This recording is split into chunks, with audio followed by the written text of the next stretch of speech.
Thank you once again, Dr. Khan.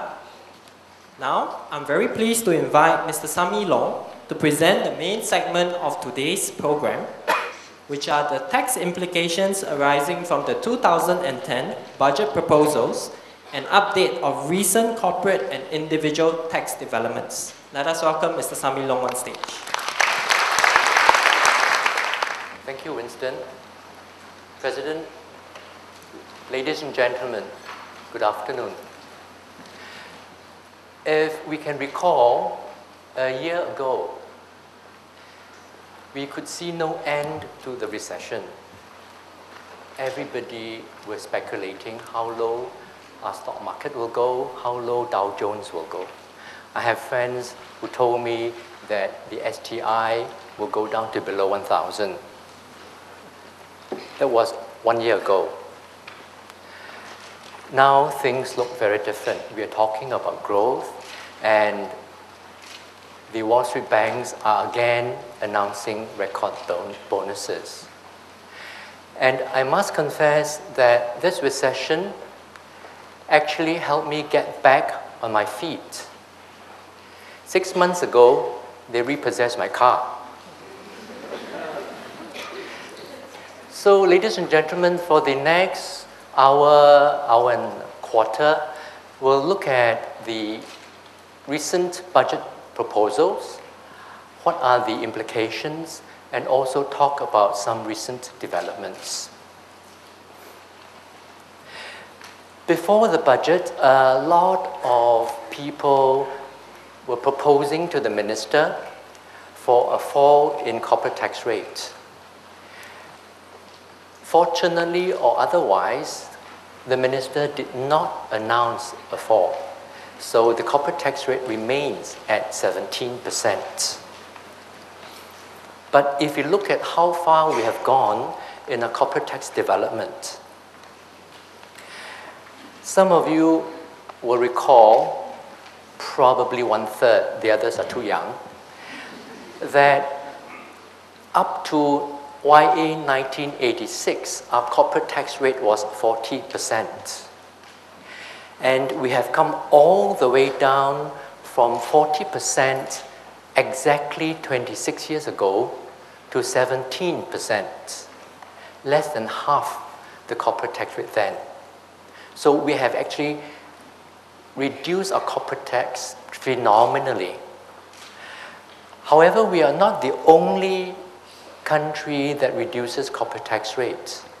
If we track corporate tax development on a global basis, in the OECD countries, over the last 20 years, corporate tax had fallen from an average of high 30s to the high 20s now. And the Asia Pacific region, corporate tax has fallen from an average of mid-30s to around the mid-20s. Question, why is there a global trend towards the reduction in corporate tax rates? Well, as you can see, this is actually a direct result of globalization. With globalization, each country is fighting for the same investment dollar. So whatever we want to do, the first thing we look at is how do we reduce our corporate tax to make ourselves more competitive. Hence, the global trend towards corporate tax reduction. And as it goes on, I think corporate tax will hover between 20 and 25%. If we look at our neighbors and large trading partners, always competing with us is Hong Kong at 16.5%. So our 17% is half a percentage point, not too high. I always tell my client, well, a half percentage point is not enough to make a corporation or a company relocate from Singapore to Hong Kong. More importantly, we have to look at other costs of doing business. And we know that in Hong Kong, rental costs for both residential and office, salaries and wages, they are at least 50% higher than Singapore. So that more than offsets the half percentage point that we are at. So Taiwan has just reduced its corporate tax from 25 to 20%. China, Malaysia, and also Indonesia have announced that they will come down to 25.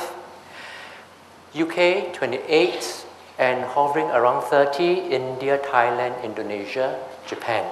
Indonesia will come down to 25. US still at 35. But we have to look at US differently for two reasons. One is a huge economy. So companies that want to expand, the first thing they want to look at is how do we get a foothold into US.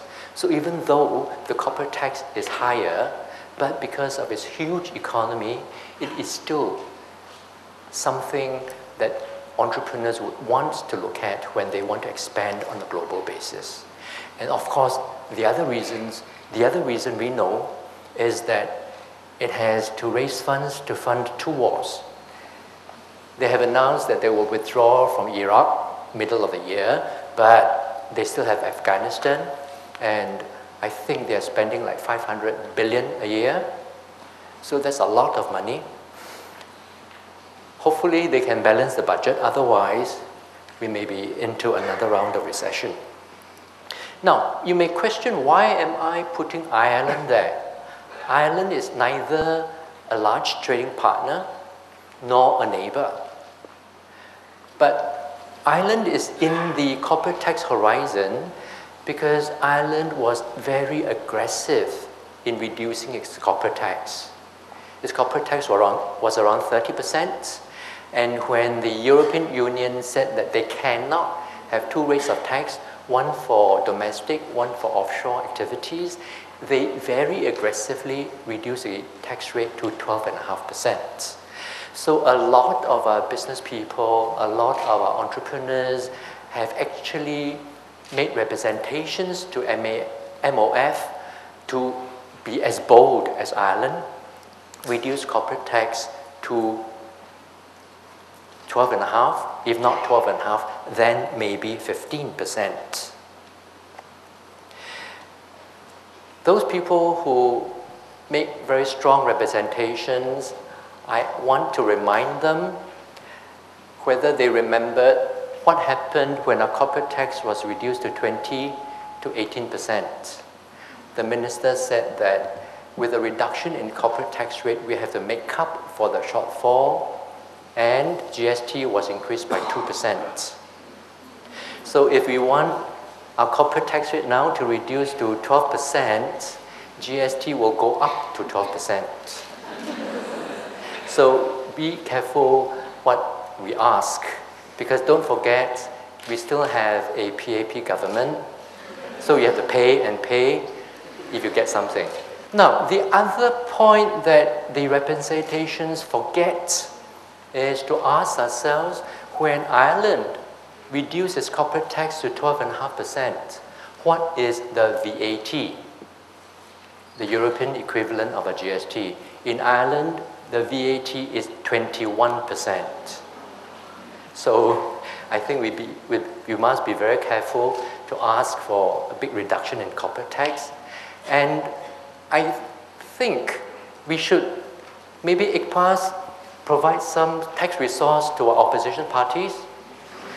Because when the minister said that corporate tax was reduced by 2%, so GST must increase by 2% to make up for the shortfall, the minister quite conveniently forget to mention that 1% fall in corporate tax costs the government 450 million.